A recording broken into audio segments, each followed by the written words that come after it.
Tous, mesdames et messieurs de la presse, nationale comme étrangère, nous voudrons vous faire savoir déjà tout le plaisir que nous avons de vous accueillir pour ce point de presse qui unit des partis membres de la coalition Yewwi Askan Wi. Ce point de presse va porter essentiellement sur la législature que nous allons avoir, mais particulièrement sur les investitures de Yewwi Askan Wi. Donc je voudrais vous réitérer nos salutations et nos remerciements pour vous dire tout le plaisir que nous avons, nous les 10 formations politiques ici réunies, à vous accueillir ici au niveau du siège du FSD/BJ. Comme j'ai eu à le rappeler tantôt, l'objet de la rencontre est de faire un point de presse lié aux investitures de notre coalition Yewwi Askan Wi. Mais je voudrais auparavant faire ces quelques précisions. Vous connaissez tous la situation extrêmement tendue de notre pays, les difficultés que les Sénégalais vivent au quotidien, le marasme économique, le chômage, la situation extrêmement tendue pour les jeunes en matière d'emploi, liée maintenant à une conjoncture internationale extrêmement difficile quand on pense au conflit qui aujourd'hui oppose l'Ukraine à la Russie. Vous le savez tous ces impacts influent négativement sur la qualité de vie au Sénégal. Et c'est certainement sur ces raisons-là que des partis politiques de l'opposition ont senti l'urgente nécessité de se réunir pour ensemble travailler la main dans la main, avec solidarité, transparence et rigueur pour solutionner les problèmes du Sénégal en établissant un écosystème de confiance entre les acteurs politiques de l'opposition, particulièrement de Yewwi Askan Wi, par rapport aux Sénégalais. C'est ce schéma noble et patriotique qui nous met aussi aujourd'hui dans l'obligation de faire ce point de presse. Nous sommes ici réunis donc pour vous rappeler que Yewwi Askan Wi avait été créé avec le souci d'être près des populations,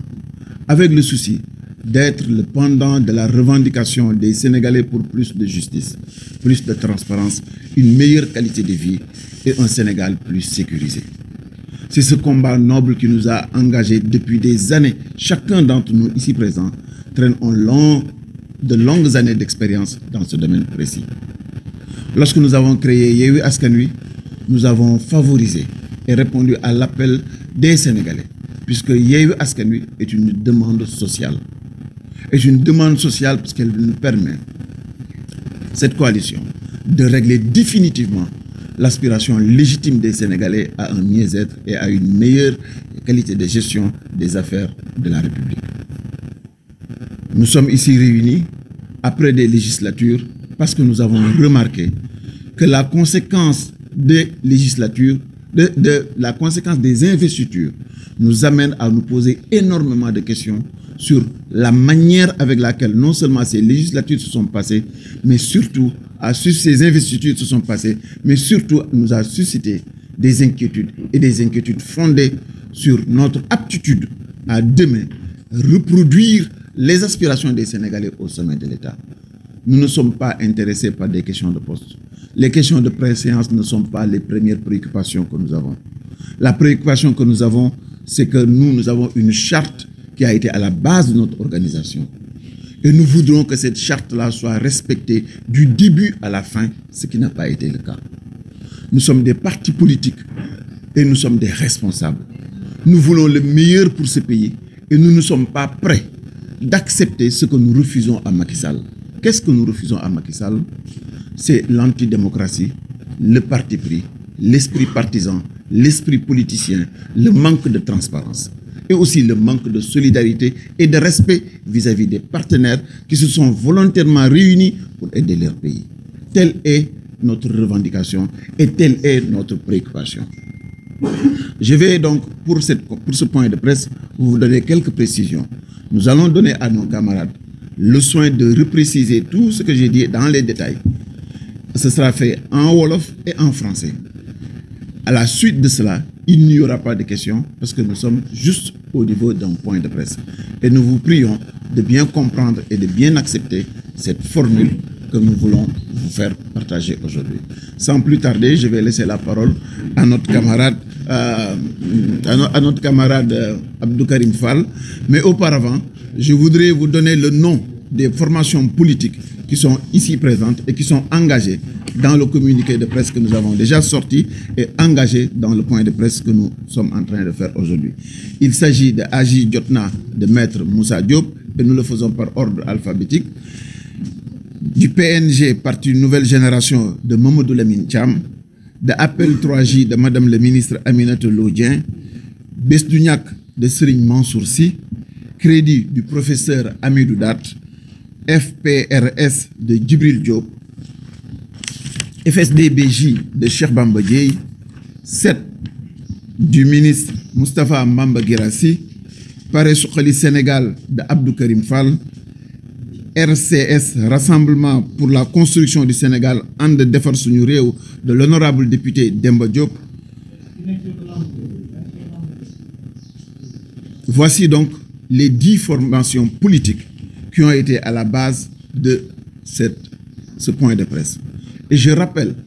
que sur l'ensemble des membres initiateurs de Yewwi Askan Wi, ils sont plus de 50% de ce qui était la base constitutive de Yewwi Askan Wi.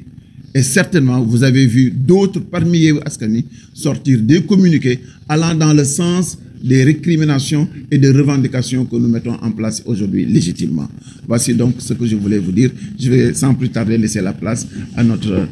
camarade, le président Abdou Karim Fall.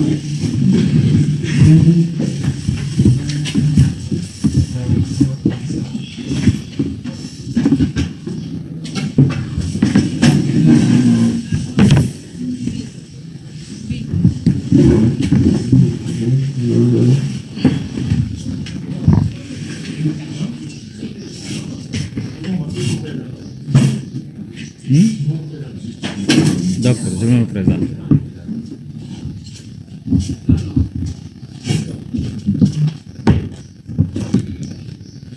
Asalaamaaleykum mbokk journalistes yi, comme dañu wax ma présenté man la Abdou Karim Fall, président Pare Suqali Sénégal, membre de la conférence des leaders de Yewwi Askan Wi. Ginnaaw bi ma leen nuyoo di rafetlu seen taxawaay tey ci suñ conférence de presse bi, dama bëggoon a wax rek ne comme ni ko Cheikh Bamba waxee, Sénégal dafa toll ci jamono yu metti, dund bi taraay boo xam ne bii Sénégal yëpp soxla nañ leneen lu bees, doxalin bu bees, yorin bu bees. Loolu moo ñu waral ñun ñëpp ñu daje joxente loxo ne dañuy ànd nawle ci coalition Yewwi Askan Wi. mu nekk coalition boo xam ne bii tey Sénégalais yi dañ cee fondé espoir yu bëri ndax li ñuy incarné moo tax. loolu moo waral espoir boobu ñu joxante loxo xeex bu metti ba am ndam yi ñu am ci élection locale yi, mais lépp ñu def ko ci ay principe yi li ko fondement mooy démocratie, mooy waxtaan ci suñ biir ndax yenn kuti xëddeen dañuy yëgoo. principe yi li ko fondement mooy wóolonte, mooy nawlante, mooy waxante dëgg. li ko fondement mooy jàppalante. waaye li ñu seetlu bi nga xam ne ni jóge nañ ci investiture yi, maanaam tàmm candidat yi war a dem ci assemblée ba ci suñu liste yi, dañoo waxoon ne coalition bi ku nekk da nga ci gis sa bopp. waaye li ñu seetlu mooy ñetti parti ñoo ko aakimoo. Cheikh Bamba wax na ko léegi, lu mat lu ëpp genn wàllu coalition bi tey d'accorduñ ci li ñu def, d'accorduñ ci, te ba tey jii ñu ngi laajte conférence des leaders nanguwuñ koo convoqué ndax xam nañ li ñu def, te dañoo jalgati charte yi ñu tënk,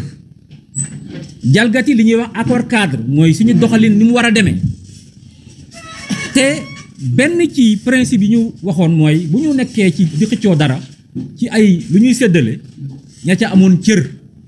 dañ leen di bàyyee seen cër.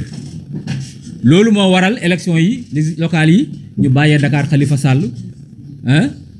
bàyyee ñeneen maire yi ñu yore waaye bi ñu ñëwee ci législative respecté wuñ ko sama naataango yi fi toog am na ñetti député sëñ Moustapha Sy Djamil xam ngeen ne député la sëriñ Mansour Sy Djamil xam ngeen ne député la te nekkoon na député sax ci turu partem rek dem moom dong waaye booloo mooy doole sama xarit Cheikh Bamba Dièye nekkoon na député ci turu partem waaye coalition moo am mu dem ba bokk ci ay coalition pour nekk député sama xarit sama frère Moustapha Mamba Guirassy xam ngeen ne élection locale yi passé moom moo jëloon ndam li Kédougou ndax poste député bii mu yore Kédougou moo ko jox liste nationale jox ko waaye donc ñu seetlu aussi ne même jigéen ñi ñu am muy ñeenti leader ñenn ñi dañ leen a def ci suuf ñenn ñu def leen ci kaw comme sama le camarade ministre Aminata Lo loolu moo ko dal ñu seetlu aussi ne Babacar Diop nga xam ne mooy maire ville Thiès yeneen maire yëpp dañ leen a jox seen cër ñu jiite liste yi waaye moom ci information yi ñuy jot te dara dindeegu ko kenn jiitalu ko kenn investiru ko sax ñu seetlu aussi ne MRDS demoon na fi élection amoon ñeenti député waaye ñoom sax tey amuñu benn candidat ci liste bi kon nag dañu bëgg nit ñi xam ne looy woote da nga koy wuyoo boo taxawee fii ne nguur gi ni muy doxee neexuma ndaxte ñoom dañuy def la patrie le parti avant la patrie maanaam Macky Sall dafa jiital parti ci intérêt askan wi kon ci biir coalition Yewwi Askan Wi aussi yow waroo jiital sa intérêt parti wala sa intérêt copain wala sa intérêt copine bàyyi intérêt général bi te loolu lañ seetlu ci Yewwi Askan Wi ñetti parti ñoo séddoo département yépp ñetti parti ñoo séddoo liste nationale bi position yu baax yépp bàyyi yeneen parti yi nga xam ne ñoo bokk Yewwi Askan Wi te loolu nekkut doxalin bu rafet ndaxte ba ñuy waxtaan di defar liste yi dañ ko dénk nit ne ko waaye nga waxtaan ak nit ñi balaa nga koo def waxtaanut ak kenn yéen ñëpp seetlu ngeen ne liste yi ba tey jii ñuy wax ak yéen liste département yi ñu nekk fii kenn amu ko liste nationale bi sax bi génn kenn ci ñun ku nekk fii moo ko lijjantee feneen est-ce que loolu ànd nawle la est-ce que da nga ànd ak nit di ko nëbb di ko nëbbatu est-ce que loolu ku jub dana ko def est-ce que loolu ku ne man damay changer Sénégal ëllëg da nga am doxalin boobu est-ce que lu mbooloo bokk ñett dañ ko war a aakimoo def ko séddale bukki bii man bii yow bii njëkkalanteel teg naa ci sama loxo te loolu lañ seetlu ci les investitures yi ñun nag nekkuñ fi pour ragal kenn parce que ñoom dañu ne kenn ñëmuwut a wax ndax ku wax ñu attaque la ci réseaux sociaux yi saaga la nangam ñu ragaluñ loolu ñun fii ñëpp dañoo aguerri yàgg nañoo politique dëgg moo tax ñuy politique ñun ñëpp ay opposants lañ opposé wu régime yi fi jaar yëpp ñun ànduñoo ak Macky Sall Yewwi Askan Wi lañ nekk te Yewwi Askan Wi la ñuy protéger ndax Yewwi Askan Wi kenn moomu ko moomeelu askan wi la moomeelu sénégalais yi la moomeelu parti yi ci nekk yëpp la kon nag ña fa nekk dañoo war a sàmmoog loolu ndaxte yow booy woote dara da nga koo war a wuyoo mënoo ne li fi nekk baaxut ndax li muy doxale baaxut la mu doon doxale yow nga doxale ko te loolu moo tax tey ñun ñi nga xam ne ñoo fi nekk ñëpp ñu dajaloo ànd def benn bopp ne wax dëgg yàllaam li fi xew mënuñ koo nangu tey mënuñ koo nangu ëllëg te loolu ay principe la ay valeur la parce que nous sommes des hommes de principe nous sommes des hommes de conviction nous nous sommes toujours battus pour notre pays personne ne peut nous apprendre le patriotisme parce qu'on l'a pratiqué pendant plus de 40 ans nous ne sommes pas des novices en politique nous avons tout donné à notre pays nous nous sommes sacrifiés pour ce pays-là en défendant des valeurs nous n'accepterons pas que ces valeurs-là que nous avons toujours défendues ne soient pas respectées dans notre propre coalition. Et ce que nous faisons là, comme il l'a dit, il y a d'autres membres de la coalition qui ne sont pas là aujourd'hui, mais qui finiront par nous rejoindre. Donc nous appelons les Sénégalais à comprendre que nous, li ñuy xeexuñ ko pour suñu yëfi bopp man tudduma sax sama bopp mais dama tudd sama yeneen nawle yi li ñu leen def dafa ma metti ba ci kanamu yàlla te li ñu waxante woon lépp respecté wuñ ci dara léegi dan nga mën a amee coalition nga déposer liste ba tey jii mënoo génn liste bi mënoo wax li ci nekk di ko nëbb nit ñi kon nag ñun loolu la ñuy xeex pour jeexal ma woo Sénégalais yi ñu ràññee ñi leen di nax ñi leen naxut ñun duñ ay naxekat bu ñuy saaga ci réseaux sociaux yi du ñu metti ndax ñun dëgg la ñuy défendre te dëgg rek mooy mujj te yàlla loolu la ñu jàngal suñu diine loolu la ñu jàngal te loolu la ñu yare ànd du warante ànd du bàyyi sa morom woon la ginnaaw nga jam ko paaka te loolu la ñu def te loolu rafetul tey rafetul ëllëg wasalaam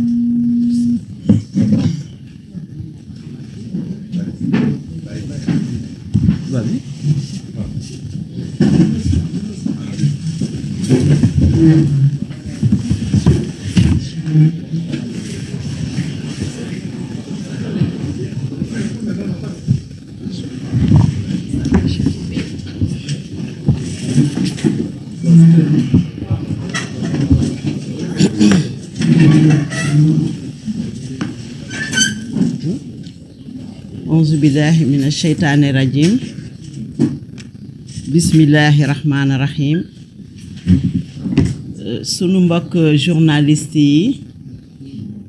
d'abord man maay madame Aminata Lo Dieng di ancienne ministre di présidente de l'Alliance patriotique pour l'émergence et le libéralisme Jokkoo Jubal Jariñu maa ngi nuyu sama mbokk journaliste yi fi teew yépp di leen di sant di leen di gërëm ci teewaay bi ak wuy si bu am solo bi ngeen ñu wuy si loolu day wane ni mbir mi soxal na leen soxal na waa réew mi di nuyu sénégalaises ak sénégalais yi nekk ci biir réew mi ak yi nekk bitim réew mbir mi nag yaakaar naa ni sama collègue yi nga xamante ne ñoo ma précédé am na lu bare luñ ci wax ñun bi nga xamee ni taxawal nañ Yewwi Askan Wi ñun dañoo bokk ci ñi nga xamante ne premier parti yi nga xam ni ñoo signé Yewwi Askan Wi mais bañ cay dem dafa am lu tax ñu dem ca demuñu fa pour poste dañ faa dem ndax dañoo remarqué que depuis 2012 Macky Sall dafa am appareil bu ñuy wax Benno Tas Yaakaar te depuis 2012 mu réunir ay milliers de partis au sein de cet appareil doxalul réew mi ci tegu ko ci yoon sëngeemal na sunu waa réew chômage des jeunes grimpé na inflation bi kenn mënu ko maîtriser jalgati na charte réew mi heure bu ko neexee démocratie bi reculé na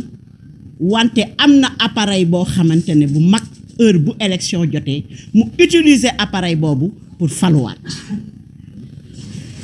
bi nga xamee ni ñun réew mi kese moo ñu yitteel ñu gis coono yu metti yi nga xamante ne waa réew mi ñi ngi koy jànkoonteel guddi ak bëccëg suba ak ngoon amuñu pexe ñu boole suñu doole waxtaan ci suñu biir mutualiser nos forces mutualiser nos moyens humains financiers intellectuels pour mën a jàkkaarloo ak régime Macky Sall loolu moo waral Yewwi Askan Wi biñ ko defee itam Yewwi Askan woowu dafa am charte yu ñu liggéey ñun ñëpp ñoo ko liggéey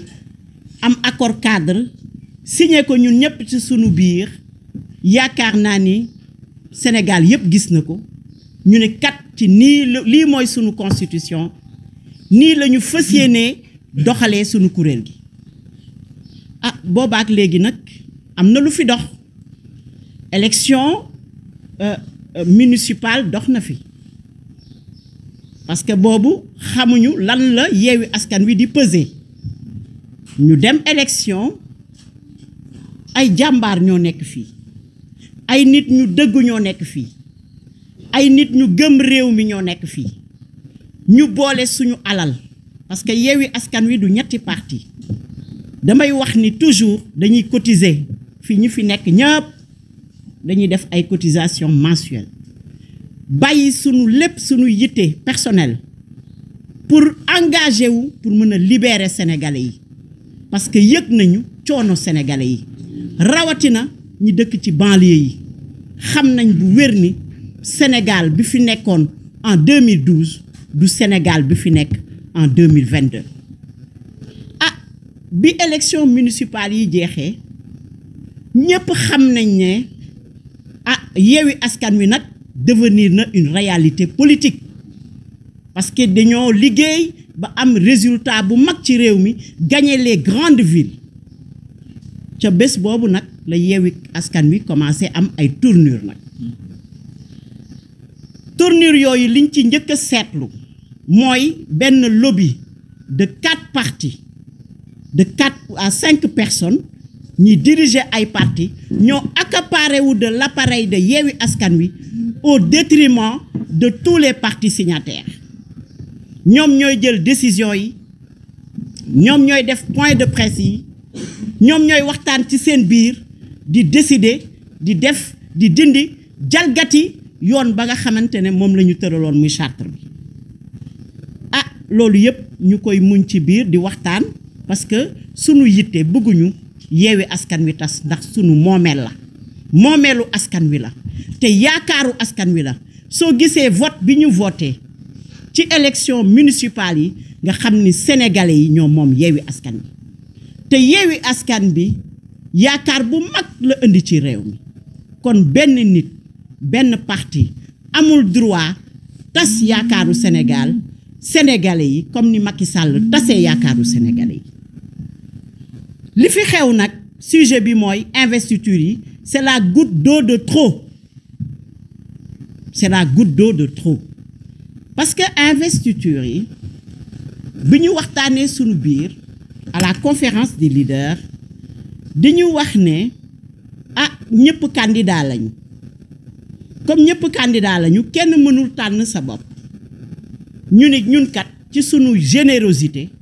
ak ci sunu kóoloot dañoo wóolante ci sunu biir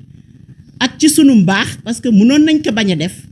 ñu ni Khalifa Sall mi président de la conférence des leaders moom kat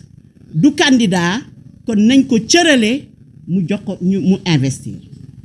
mais boole ko nag ak ne ko booy investir na nga consulter leader bu nekk ca département ba mu bokk ñu d'accord ci loolu ah ñu jox ko mandat pour mu investir premier mandat boobu lañ ko jox ñun conférence des leaders ñu ëlbatikuwaat joxaat ko mandat parce que waa parti waa wàllu dañu adresser une lettre ñun itam ñu waxtaan ci sunu biir xam ni en politique il faut additionner te face à l'appareil de Benno Tas Yaakaar nous devons nous aussi additionner notre appareil pour faire face à cet appareil ñu ni ànd bi nekk na lu baax mais monsieur Khalifa Sall mandaté nañ la pour nga dem waxtaan ak wàllu Sénégal soo waxtaanee ak wàllu Sénégal nga rendre ñu compte ñu xam naka la ñuy defee ah li ci xew nag loolu la foofu la problème bi tàmbale ñun ñëpp ñu def sunuy candidature au niveau national def sunuy candidat de parti ñi nga xam ni ñooy sunuy responsable au niveau des départements maa ngi dégg presse bi naan leader yi dañoo daw département yi dem national loolu amul ñii dañoo candidaté parce que dañu ne 3/4 des leaders dañuy dem ci département yi soo candidaté au niveau national doxul dañ lay yóbbu ci département bi kon ñun dawuñu ci département yi mais li fi xew mooy monsieur Khalifa Sall omnibulé par des calculs politiques parce que dañoo jëm 2024 désir ardent de s'accaparer de notre appareil pour installer son parti et ses alliés Taxawu et PUR mu jël liste bi boo ko xoolee au niveau national agencé PUR Taxawu Pastef ci première ligne yi première position yi jël leader yi nga xam ne ay gor lañu dañu doon dem tournée nationale ci région yi ci département yi jël suñu temps suñu alal yépp dugal ci mu yóbbu ñu mottalee ñu liste nationale jël liste département yi du au lieu que mu jëlaat suñuy parti sax cëralaat ñu ci département yi mu jël département yépp ba information yi ñu am ñun amuñu ko officiellement pour l'instant parce que ba léegi monsieur Khalifa Sall président de la conférence des leaders informé wuñu mais am nañ information que département yépp wàllu la Pastef ak Taxaw kon léegi ñun lan moo nekk suñu taxawaay ci biir Yewwi Askan Wi? On n'est pas là pour faire de la cosmétique. On nous considère comme des partis cosmétiques te ñuy ay jàmbaar bëgg réew mi, parce que ku bëgg réew mi rek di nga dem vers la conquête du pouvoir pour mën a taxawal sa réew. ñun poste taxuñu jóg, ay privilège taxuñu jóg, li nu tax a jóg mooy libérer sénégalais yi de leur souffrance au quotidien. kon mandat boobu la njëkk a jalgati, informé wuñu ba pare jël na def na nu mu ko neexee. bi ci tege mooy ba mu demee ñu ne ko demal waxtaan ak wàllu, dafa dem waxtaan ak wàllu, def accord ak wàllu. ñun ak yéen ñoo yëgandoo accord bi ci presse bi, yéen journalistes yi sax xëy na yéen a ñu njëkk a yëg accord bi ñu signé ak wàllu. loolu doyatu ko, mu jëlaat ay investiture seet ku ko neex, bii njuur bii naka ni ñu koy waxee am wolof, bii bukki bii njuur bii sàmba. kon ñaar yi la ñuy reprocher au président de la conférence des leaders. benn bi mooy mandat biñ ko jox mu def ko lu ci neex, bu ñu neexoon dañ koy porter plainte pour usurpation et trahison, parce que dañ ko wóolu mu jël suñu qualité def ko nu mu ko neexee. li ci tege mooy am na département yoo xam ne comme département de Mbacké, dañoo dem Mbacké dem jël le maire sortant bi nekkoon Benno Bokk Yaakaar doon jàmmaarloog sama frère bii Abdou Karim, ñu xeex politiquement, kooku dem ba xam ni léegi Yewwi moo am doole, mu ñëw duggaat Yewwi bañ ko gañee ba pare au niveau départemental. Abdou Karim mi moo ko ëppale ay voix, mu ñëw daan ne xaaral ma daw Yewwi, moo la ëppale, excusez-moi, kon moo ko ëppale. mais quoi qu'il en soit, mu xam ni kon léegi Yewwi mooy buzz, parce que ñun ñoo tax li tax Yewwi di buzz, ñun ñoo def buzzu Yewwi. bu doon ñaari parti yooyu yëpp kenn du dem Yewwi. kon léegi bu ñu jëlee ka mu doon jàmmarloo bët ki démb la dugg ci Yewwi, y a même pas un mois la dugg ci Yewwi, ñu rocci Abdou Karim ma nekkoon ca département ba di fa xeex, jël ay moyens def ko ci département ba, génne ko yóbbu ko 33e position sur la liste départementale nationale pardon, jël nag ka nga xam ni moom la doon xeexal dem def ko nag ca liste département de Mbacké. kooku c'est de la trahison, kooku c'est de la liquidation politique et doublé de la méchanceté et de la lâcheté du président Khalifa Sall. li ci des nag mooy ñun kuréel gii nga xam ni dañoo ànd jóguñu pour tas Yewwi, parce que Yewwi sunu moomeel la, moomeelu sénégalais yi la.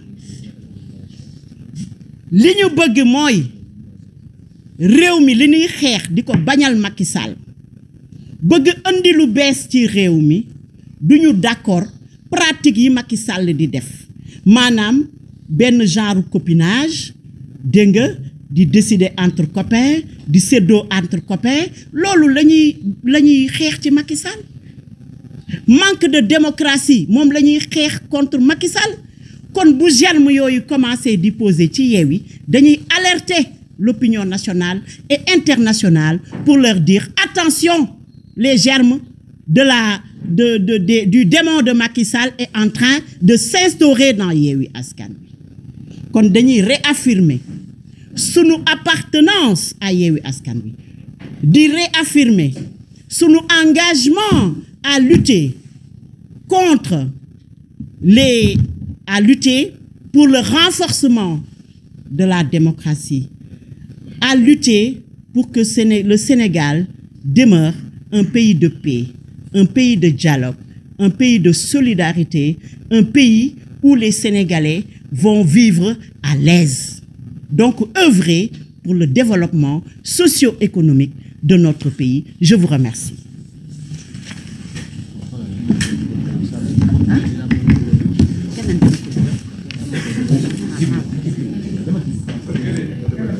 Excusez-moi.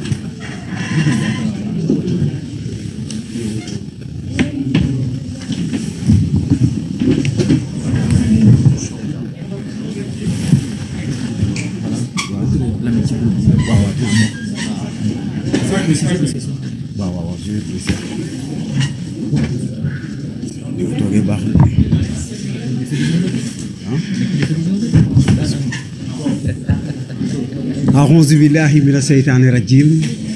bismillahi rahmaani rahim. ñi ngi leen di nuyu yéen sunu mbokk journalistes yi di nuyu mbokki leader yi nekk fii ci table bi di nuyu suñuy militant ak militante di nuyu kilifa diine yi kilifa aada yi ak képp koo xam ne yaa ngi bitim réew ci Sénégal. tey nag bu may wax damay wax ni Sénégal dafa am fu ñuy xaar ñu war fa àgg waaye toujours suñuy jikko suñuy doxalin ak suñuy pratique muy mbiicoo mbaaloo day tax toujours fa ñu bëgg jëm duñ fa àgg. Yewwi Askan Wi nag du moomeelu kenn waaye moomeelu askan wi la ndax bu ngeen gisee li xew tey kenn mësu ko yaakaar ne dina am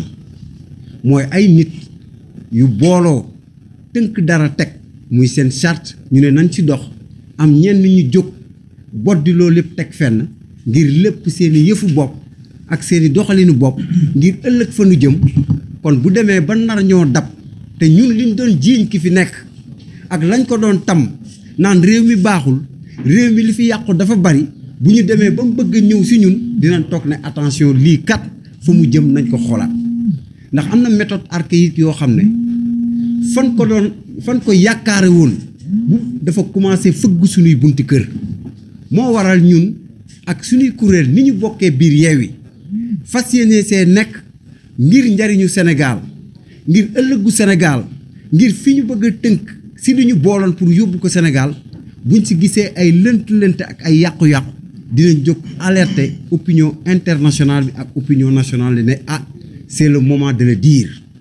parce que mënuñu nekk nag si kuréel ay nit rek yaakaar ne xëy na ñoo ko moom ñeneen ñi dañ leen di yóbbaale te ñi ngay yóbbaale boo joxee dërëm ñu joxe dërëm boo fanaanee ci naaj ñu fanaan ci naaj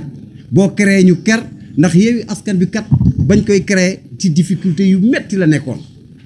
boobu Sénégal toll na foo xam ne dañ ne woon opposition bi du mus a am lenn loo xam ne dina mën a dëgër pour faire face à ce régime bi fi nekk. ñuy waxtaan di waxtaan ba Yewwi Askan Wi judd ñuy demanti ba Yewwi Askan Wi am fu mu toll woon ba ay résultats ñëw ba ñeneen xalaat ñëw dugg ci. kon ñi ko liggéeyoon àndoon sax sonn sax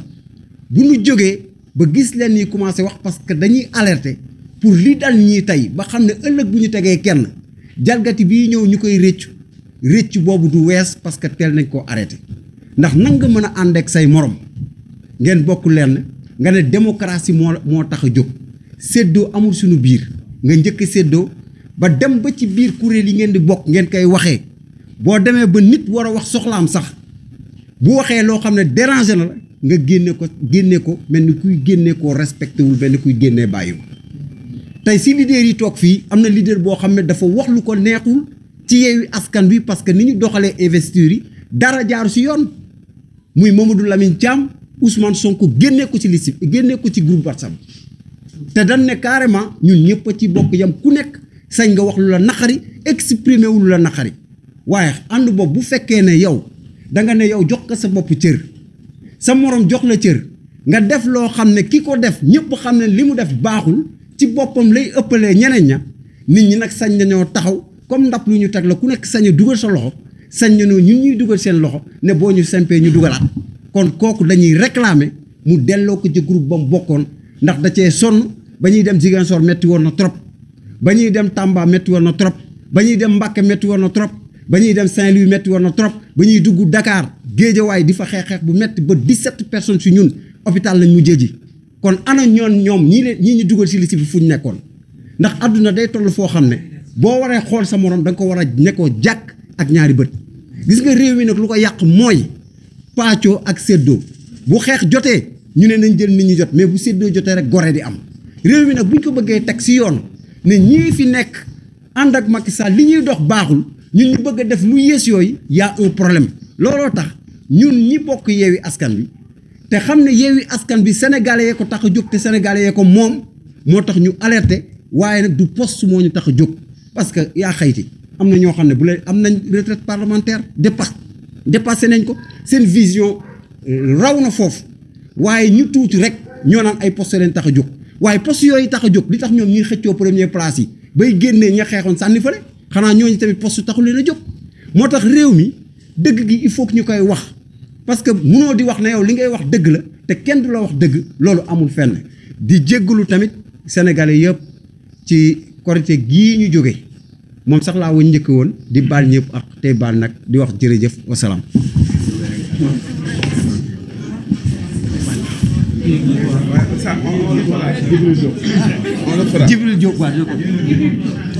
Djibril Diop président Front pour la République du Sénégal.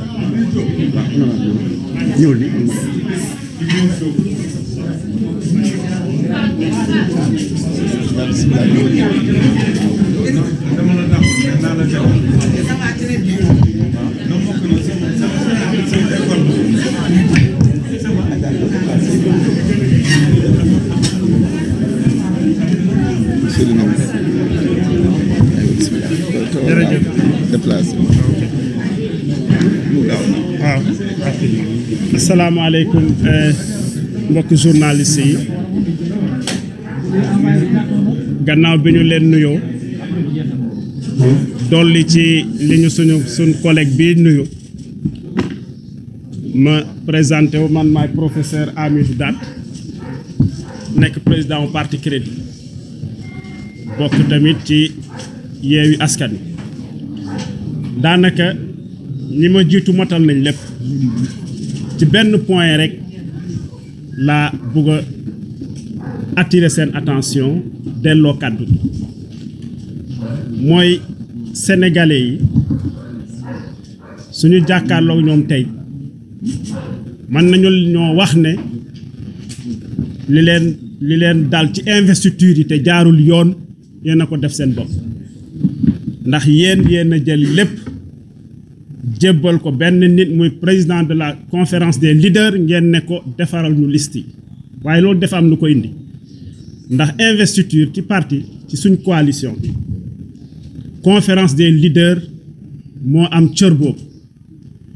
waaye xam nañ ne bu ngeen nekkee ñaar fukk ak lu topp ngeen defar liste du yomb si leen jëlee cër bi jox ko ki nga xam ne mooy président de la conférence des leaders ne ko proposer ñu liste defaral ñu liste dem nañ sax ba ne ko soo defaree liste bi bul ko delloo si ci ñun na nga ko yóbbu directement déposé ko waaye nag engagement bi de moo doon duñu may kenn lépp mu jël lépp bala maa tënk dara ba muy définitif danaa dellu siwaat fii danaa woote jokkoo ak yéen ku ci ne ñu waxtaan ci xam fu nga xam ne fu ngay feddu waaye ba mu ñëwee wax dëgg yàlla ñëpp am nañ ci mbetteel kon nii la demee wax dëgg yàlla mbetteel la déception la loolu moom mooy li nga xam ne moom mooy li ñu constaté te ba léegi it mutisme bi ak déficit d'information bi nga xam ne signalé nañ ko fi muy loo xam ne yéen seen bopp xam ngeen ne loolu jaaduwul ba tey ji amaguñu benn information officielle ci loolu kon lii rek moom laa amoon kàddu yi ma ci bugg a préciser vraiment di leen gërëm di leen sant.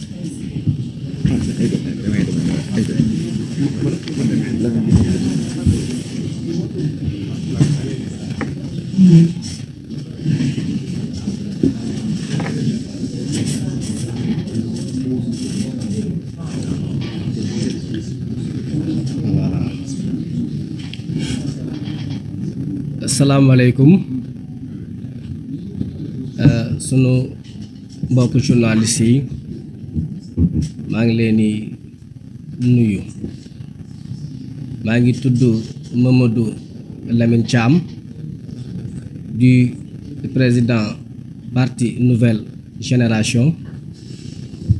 membre de la conférence des leaders de Yewwi Askan Wi li sama naataango leader yi wax duma dellu si lépp kenn ku nekk dafa am pàcc bu ñu la waxoon nga wax si et ma ne dinaa si ajouter tuuti ba ñun dañoo nekk ay membres fondateurs de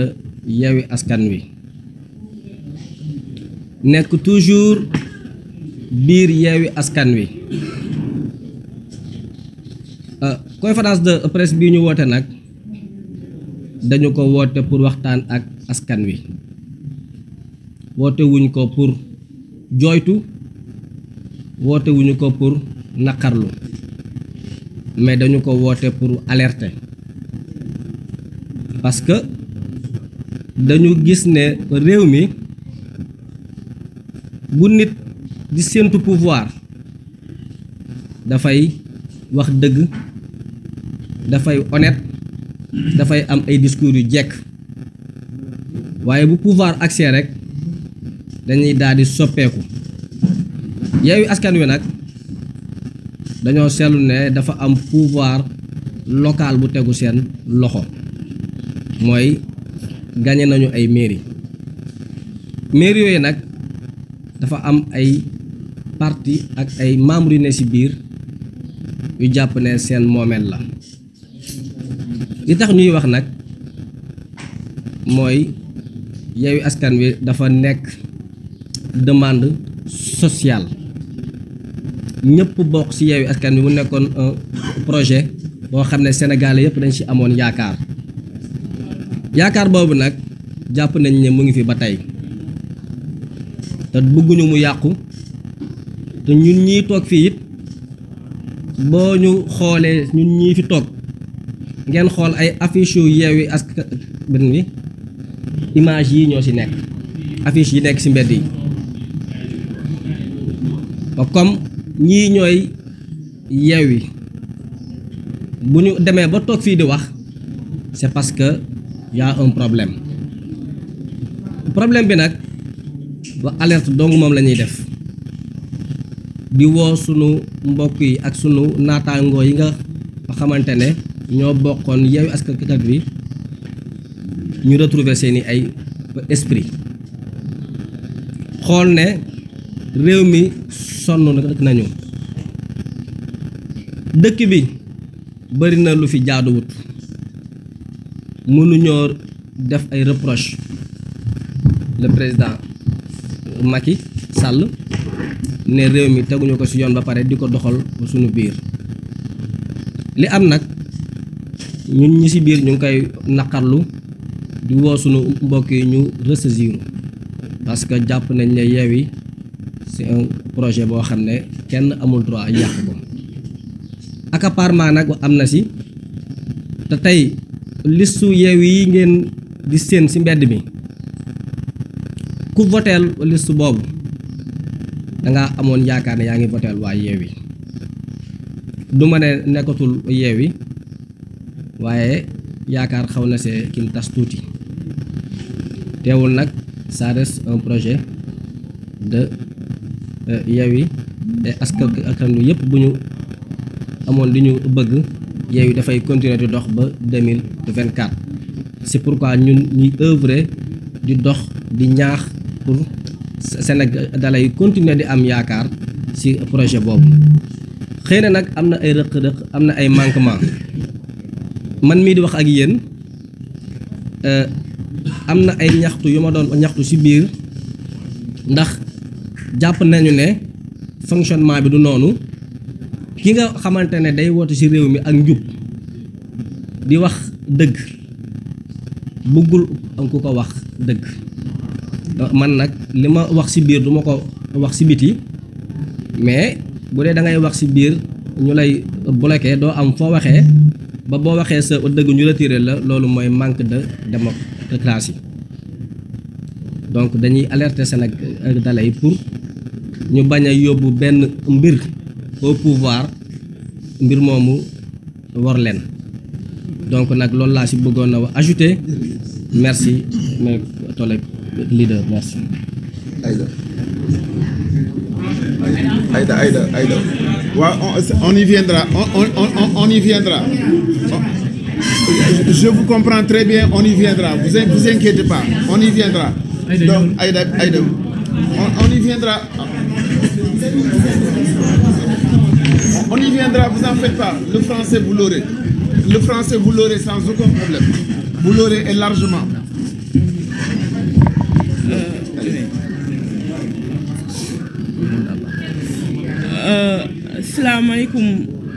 salaamaaleykum mbokk journaliste yi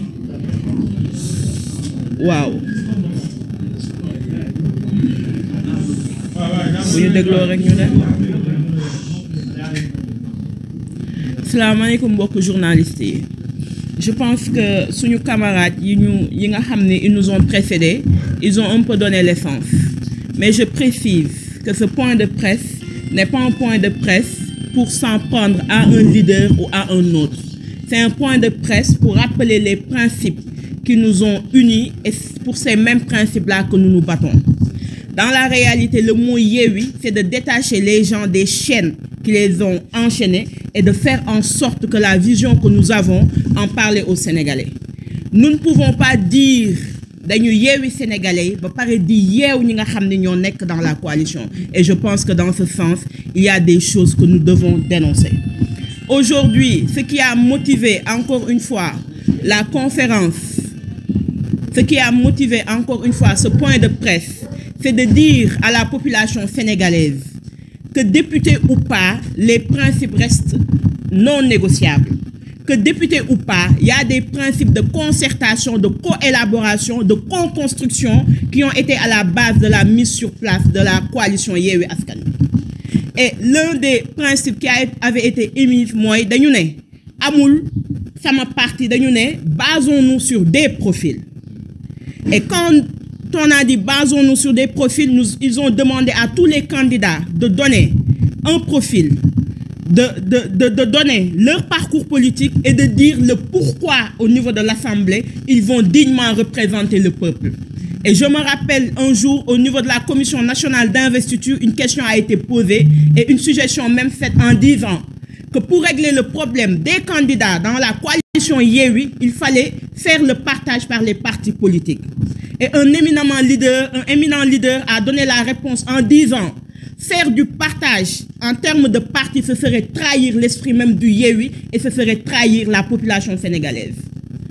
Et nous nous sommes réveillés un bon jour, nous avons vu que le principe même fondamental de qualité, le principe même de dire que la prochaine législature sera une législature de qualité a été biaisé et elle a été trahi. En quoi faisant? C'est en disant sama doom moo gën seen doom, sama parti moo gën seen parti, yéen du ngeen dara ñun ñooy lépp. Te ci ànd bu loolu amee, ça veut dire que les principes elles ont été biaisés. Et je rappelle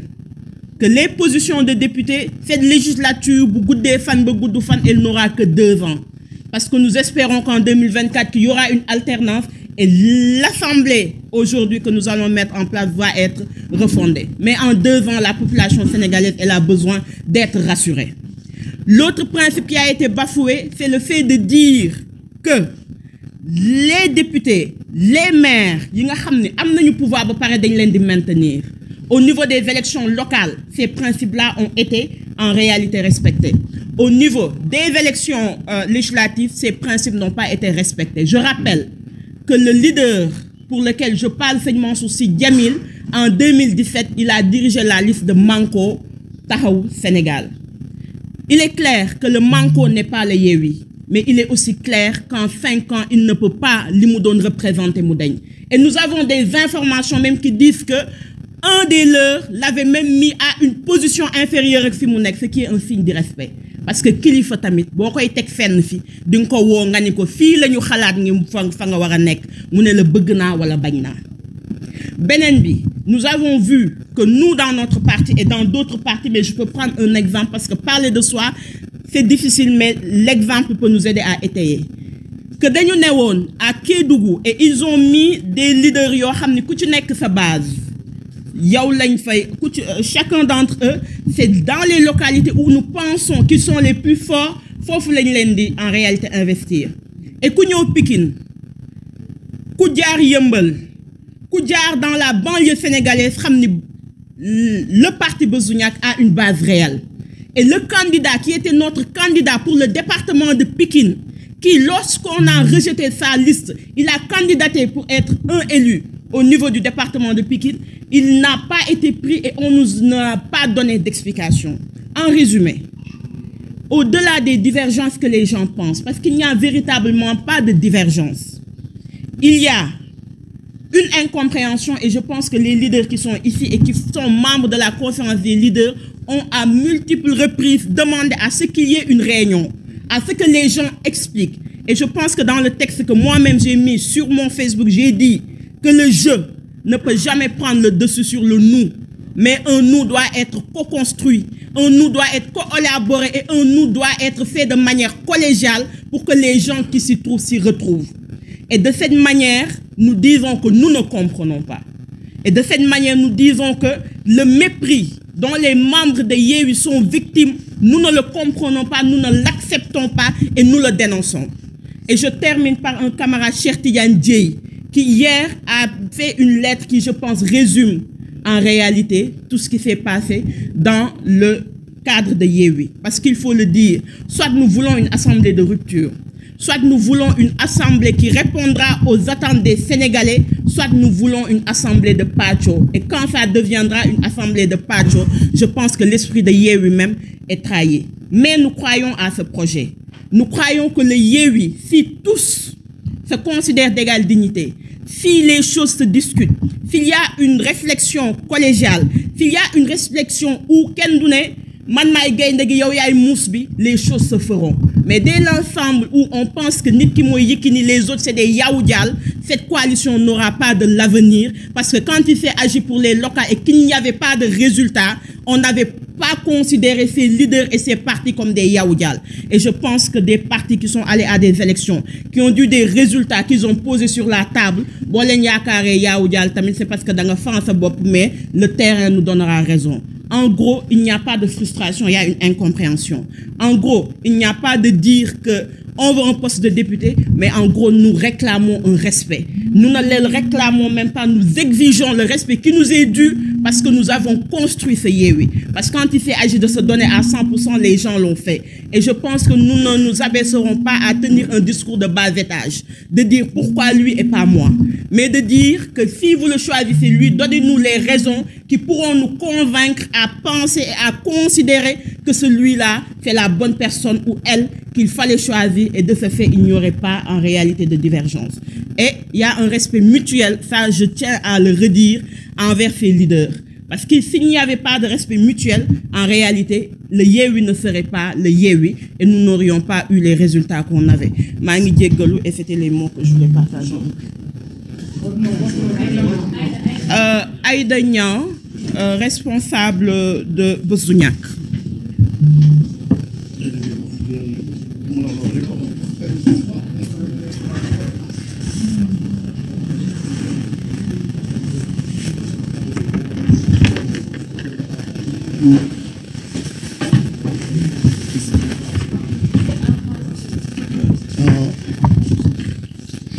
yaa may kale de wolof laa pare de salaamaaleykum maa ngi gërëm journaliste yëpp yi def déplacement ñëw ci sunu point de presse damay barkeelu dong, mais sinon li suma collègue yi wax ji mot na, wax ji gis naa ci suma bopp, wax ji set na leer na wante bësaat rek ci benn point. Ku nekk li la tax a dugg ci politique yaa ko xam wante dama jàpp ni ñi fi ne nii dañu jàpp ni denrée bi gën a raar, bi gën a ndóol, bi doomu aadama yi gën a soxla, bi waa Géejawaay gën a soxla, waa Matam soxla ko, périphérie bi soxla ko, sénégalais yi soxla ko,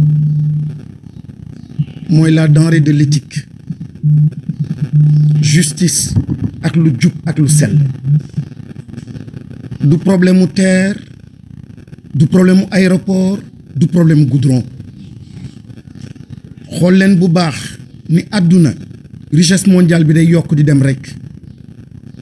wante lii jafe-jafe àdduna tey jii mooy la redistribution. La question de l'équité moom mooy question fondamentale. Sénégal, PIB bi ñu amoon il y a 10 ans, il y a même 2 ans ou 3 ans, ak li ñu am ren ji day dem rek di doubler di yokk wante problème yi di gën a tar li tax mooy question éthique te nag kuy xeex éthique mën nga taxaw sa kër xeex ko wante mën nga dem plus loin jël sa benn appareil politique pour mu nekk un prolongement du combat ngay waxal xale yi di waxal mag yi di waxal jigéen ñi te encore une fois li ko lal mooy justice ak éthique su amul ci réew yàqu na Macky Sall awma problème ak moom par rapport ak loo xam ni moom mooy terre du suma problème du làmp yu tàkk du suma problème moom suy puukarewu ak suy wax li mu def day énumérer 1 2 3 4 lii laa def ma ne ko du foofu laa amee problème ak yow fi ma am problème ak yow mooy nation bi nga yàq fi ma am problème ak yow mooy xale yi nga yàq fu ma am problème ak yow mooy lii xew Dubaï dugg fii Kédougou Sénégal fi ma am problème ak yow moom mooy simplement ce qui se passe dans les banlieues l'éducation ak li ñu war a doon ëllëg su ma duggee nag ci kuréel boo xam ne mi ngi tudd Yewwi Askan Wi su ma yaakaar mooy ni le premier pilier mooy le pilier de l'éthique le pilier de la démocratie le pilier de la justice man de li ma indi ci kuréel googu ak ñi ma xam fii li tax ñu bokk ci souvent on s'est connu à travers yenn combat de principe xamantewuñu bokkuñu benn gox musuñu militer ay parti wante da ngay gis injustice nga taxaw da ngay gis lu dul dëgg nga taxaw te ku ñu xam ni y a une constance ci yenn combat depuis bu ma nekkee man ci arène politique chaque fois ma dégg ni am na loo xam ni jubul taxaw naa bokk ak ñii bokk ak ñoo xam ni gor lañu am na li ñuy bañ xeex ko kon moom laa doon xaar ci coalition Yewwi Askan Wi te maa ngi koy espérer ba léegi li tax nag lii et j'avoue je confesse ça me gêne beaucoup bokk ci benn kër et être obligé ñëw def point de presse nii di wax wante nag dañuy wax ni su loi amee dëkk bi réew mi gisuñu seen bopp dañu ne le peuple est souverain du dëgg peuple bi moom moo nekk féete kaw kon nag du ma nekk ci parti wala nekk ci coalition ñuy jalgati di opprimer di brimer di jalgati charte bi accord yi ma taxaw damay féetale côté peuple bi am nag un devoir de rendre compte surtout que ci biir coalition bi mayuñu ma ko ci biir coalition bi ça fait 5 jours une semaine ñoo ngi laaj ci ay liste c'est un minimum c'est gênant pour ces militants gênant pour les Sénégalais ñu ne la ci département bi lan ngeen def mënoo tontu c'est un manque de respect metti na lool liste nationale xamoo négociation yi xamoo danga ciy bokk jékki-jékki ñu génnee la ci Aïda wax na ko sànq du frustration mais tey jii nag jël les Sénégalais à témoin wax tamit ak sunu collègues yi nekk ci conférence des leaders nañu ressaisir jox coalition bi li mu moom jox Sénégalais yi lu ñu moom Sénégalais yi dañu wóolu te damay dégg ñenn ñoo xam ne dañu cuune dina ay petit parti ay des identités et cetera je dis dañu xamul nu àdduna tëddee ak dañu xamul lan mooy qualité réew mi ak àdduna fi mu toll nii xam-xam moo ko yor réew mi ak àdduna fi mu toll nii ku am problème mu éthique ay valeur ko yor da ngay dem uti ay nit yoo xam ni xëy na ñu ngi toog seen gox ñoom rek mosuñu def politique nga jël leen ne dama la soxla nga def ko député nga def ko leneen nga boole ko ci gestion wu état bi ak gestion donc des affaires de la cité donc tey jii moment bi ñu doon former suñu coalition kenn ku nekk ci ñun xamoon nañ la li nga doon li ngay peser luy sa valeur ni la Sénégalais gisee ñu ne kii dañ ko soxla waxtaan ak yow boole la ci premier signataire yi kon nous sommes d'égale dignité kon quand on met en avant yenn quantité ak du populisme bokkuñu ci dañu jàpp ni li tax ñu jóg moom mooy changer les choses dañu jàpp ni li tax ñu jóg mooy yaakaaru sénégalais yi dañu jàpp ni li tax ñu jóg mooy am na yenn yoo xam ni yaakaar nañu ñun duñ ko jëfee mais malheureusement ce que nous sommes en train de voir est déplorable et très triste encore une fois di réaffirmer sunu ancrage ci opposition bi wante di wax nag ni kenn duñu noot dañu ne yeewi askan wi elle le rappelait tout à l'heure ku ñu yeewiwul ñun ñu yeewi suñu bopp ànd ceeg askan bi yeewi waale ko kon di sant ñëpp di gërëm ñëpp di yaakaar ni le point de presse là dina nekk un appel simplement benn conscientisation dinañu mettre de côté leur ego pour mën a def un appel conférence des leaders mën a toog ñu mën a waxtaan continuer le combat donc encore une fois nous sommes de l'opposition nous réaffirmons cet ancrage là au sein de l'opposition nous nous battons pour des principes te lii am ci biir kër gi ak ci biir néeg bi moom moo nar a fës ëllëg te dinañu wax lu tax waxu leen ko woon kon aujourd'hui c'est ce qui se passe et c'est ce qui risque de faire mal demain à l'État et au pays maa ngi leen di sant leen gërëm wa salaam.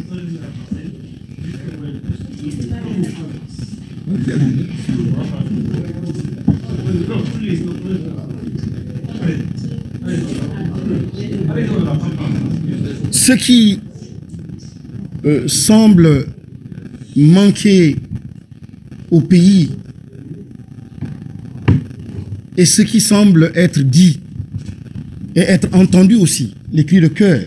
des populations depuis fort longtemps, en tout cas depuis quelques années,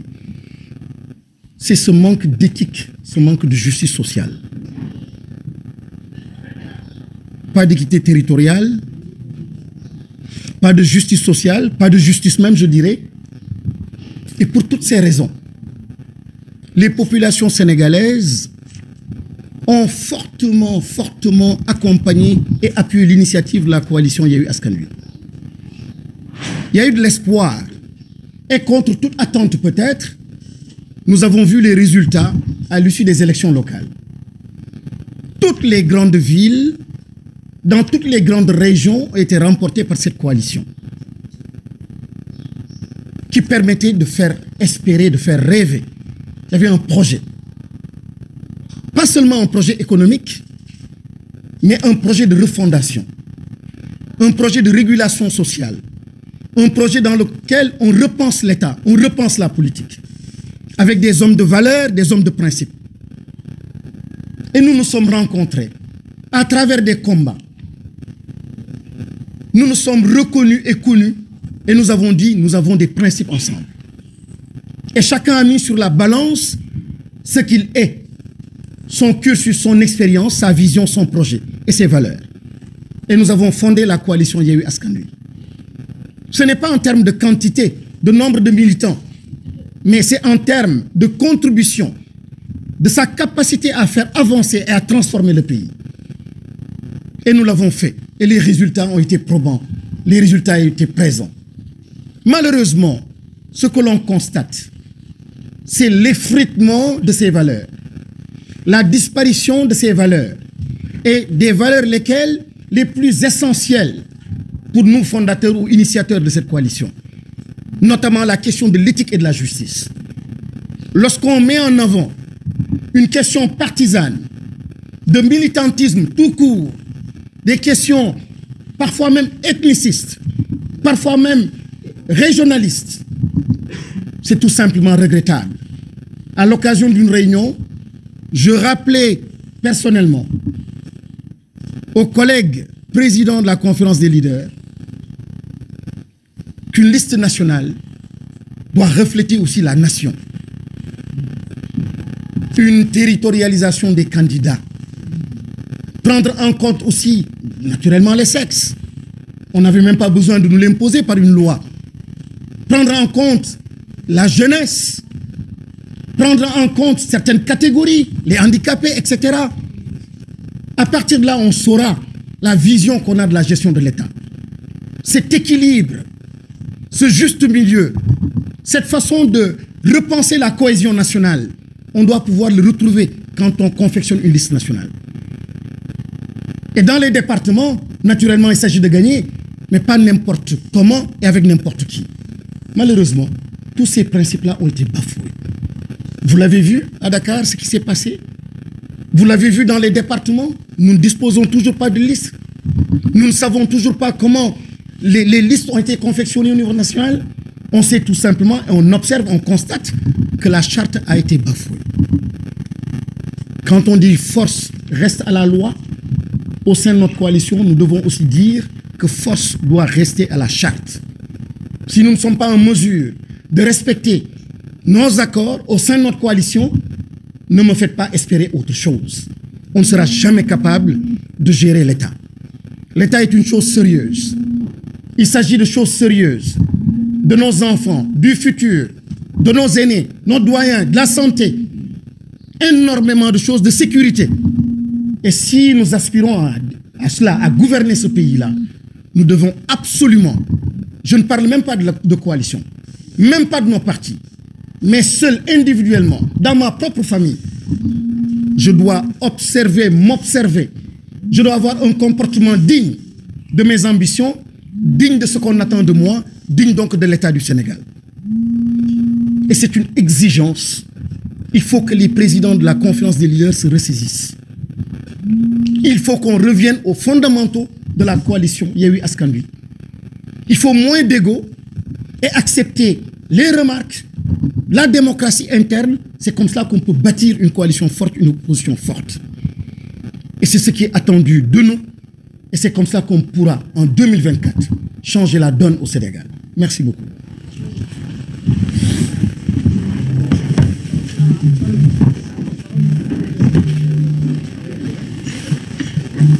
Donc, merci bien, mes amis de la presse. Voici donc que nous arrivons presque au terme de notre point de presse. Je voudrais simplement préciser ceci. Chacun parmi les leaders ici présents a un passé historique qui témoigne de son engagement et de sa disponibilité pour la nation. Généreux, nous l'avons toujours été tout au long de notre parcours politique. Vous pouvez le remarquer et je prends à témoin tous les Sénégalais. Chaque fois qu'il s'est agi de combats citoyens, de combats démocratiques, nous avons été présents et nous avons dépensé sans compter pour que respectent les Sénégalais, pour qu'on respecte la justice, pour que l'état de droit soit une réalité. Ce combat-là, nous avons été durs avec les régimes, avec tous les régimes. Vous vous souvenez du jour du 23 juin et du 21 juin à l'Assemblée nationale. De ce qui s'est fait, c'était un don de soi pour la République, pour l'état de droit, pour la justice. Ces mêmes faits, ce même état d'esprit, ce même engagement à être à côté des Sénégalais, à se battre pour le citoyen, quelle que soit sa couleur, quelle que soit son ethnie, quelle que soit sa région, c'est cette même identité qui nous a réunis au sein de Yewwi Askan Wi. Si nous sommes logiques, si nous sommes honnêtes, si nous sommes des patriotes, alors le même régime que nous nous appliquons individuellement dans nos partis, dans la rue, que nous administrons au président de la République, nous devons nous l'inculquer à nous-mêmes et en faire la clé de voûte de notre organisation au sein de Yewwi Askan Wi. Parce que le challenge est grand. Il s'agit ni plus ni moins de changer le Sénégal. Il s'agit ni plus ni moins de créer une société plus juste, plus démocratique, plus disponible pour ses citoyens. On ne peut pas vouloir une chose et son contraire. On ne peut pas vouloir la démocratie, l'état de droit, la justice, l'équité et la transparence. Et lorsqu'on est dans son coin, dans sa coalition, à l'intérieur de l'opposition, au moment où on n'est pas fort, on use du système antidémocratique. On ne fait pas dans la transparence, on n'est pas généreux, on n'est pas solidaire et on ne respecte même pas ses partenaires. C'est des signes. Et nous sommes en droit d'alerter. Magum waxon nako, mo gën fouf, magum xamon nako. Nous sommes dans des dispositions aujourd'hui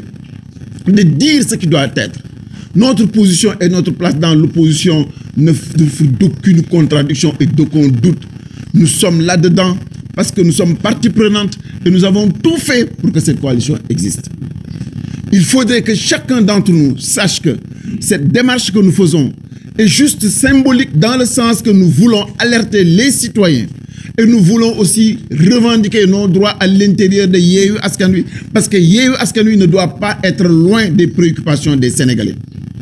Pour tous ceux qui nous connaissent, nos préoccupations ne peuvent absolument pas être d'être à la place à l'Assemblée nationale ou dans telle posture ou telle posture. Non. Notre préoccupation, c'est le combat de tous les jours que nous menons depuis plusieurs années. Que ce combat-là commence par germer à l'intérieur de Yewwi Askan Wi. Pendant que nous sommes dans l'opposition, pendant que nous sommes faibles, il faut que nous donnions des gages pour que demain, les Sénégalais puissent conforter, consolider la confiance et surtout la certitude que le Sénégal va changer. Lii moo ñu boole tey jii ànd gii ñu ànd nii ndax ñi fi nekk ñëpp ñoom ak poste ñi fi nekk ñëpp ñoom ak ay cër parce que li tax Sénégalais yi xàmmee leen du ngeen fi gis kenn koo xamee ni Sénégalais yi dañ ko ràññee ndax ministre la déedéet dañ ñoo ràññee ñun Sénégalais yi dañ ñu ràññee parce que suñu jikko dañ ñu ràññee par suñu constance dañ ñu ràññee par suñu bëgg-dëgg dañ ñu ràññee parce que suñu teewaay ci kanamu askan wi te depuis ay at a ngi yi lu ëpp ñaar fukki at yoo xamee ne amul benn combat boo xamee ni xew na ci réew mi boo xamee ni manqué nañ ko fépp foo xamee ni war nañu taxaw ci kanamu askan wi def nañ ko nekkoon ci Macky Sall la gënoon a yomb fuuf foofu la gënoon a nooy fuuf waaye bañ fa gisee la nga xamee ne teguwul ci yoon dub démocratie dub dëgg dañ leen fa teg na yekk bu naqari dem taxaw fa ñu war a taxawee mënuñoo mettre administrer lu mel noonu Macky Sall ñëw dugg ci biir opposition bi bëgg a soppeeku li ñu bëggal ñun suñu bopp mooy lu waay di wax di wuyoo da nga koy nuru li ñu bëggal suñu bopp mooy li ñuy yéene Sénégalais yi en termes de démocratie yéene leen que ni bu ñu ñëwee ñëpp dinañ yam yéene leen que ni bu ñu ñëwee kenn du yóbbu nit justice parce que da nga ko bañ wala da nga ko bëgg a noot kenn dootul toroxal kenn lépp ci yoon lañ koy teg loolu la ñu bëgg a appliquer suñu bopp ci biir Yewwi Askan Wi te loolu war naa dal xelu Sénégalais bu nekk nag lii daf leen war a conforter ni yéene ju ñu am pour Sénégal soppeeku lu wér la lii daf leen war a conforter ni bëgg-bëgg bi ñu am pour que benn yoon alternance bii ñëw ñu bañ ko dévoyer lu wér la ndax xuumtoowuñu nëbbatuwuñu lépp lu ñu leen wax ci kanamu caméra yii wax nañ ko ca biir Yewwi Askan Wi bi ñu demee ba nga xamee nag bunt yëpp tëj nañ ko nangootuñu wax def lenn loo xamee ne nanguñu ko teg ci kanamu askan wi sañ buñ ko mënulee jot sañ nañu wax ba sénégalais yëpp dégg lan moo ci xew tey jii nag bu ko sénégalais yi déggee bu ñu ubbee ñu dugg bu ñu wootee ñu toog ñu wax li ñu war a wax defar li ñu war a def soppi jikko yi parce que ay sénégalais lañu duñu yàlla duñu yonent bi ay politiciens lañu duñu ay jinne te koo fi bàyyeel boppam mu defee nu ko neexee te réew mi waratuñu accepter benn yoon nit mën a taxaw fenn di def lu ko neex ba pare bëgg a ëlëm nit ñi ci ni dañoo mer déedéet dañu leen joxul déedéet dañoo gisul seen bopp demewul noonu am na lu gën a rëy lu ñu teg suñu bët mooy Sénégal ak sénégalais yi coono sénégalais yi ak jafe-jafe yu ñuy dund moom la ñuy xool moom la ñuy gis moom la ñu bëgg ku ci indi ay solution ci loolu la ñu engagé wu ba tax ñu sos Yewwi Askan Wi mënuñoo accepter nag Yewwi Askan Wi dem ba sa yàgg saar bàyyi loolu ko taxoon a jóg yépp dugg ci loo xamee ni moom lañ doon sikk démb ak bërki démb ci Macky Sall ak jamono ya nga xamee ni nguur ya jiitu woon Macky Sall nekkoon fi lii mooy li waral daje bii kon ñu ngi leen di gërëm yéen ñëpp di leen sant yéen ñëpp te di kontaan ci seen taxawaay jërë ngeen jëf et merci encore. Merci, vous avez bien parlé.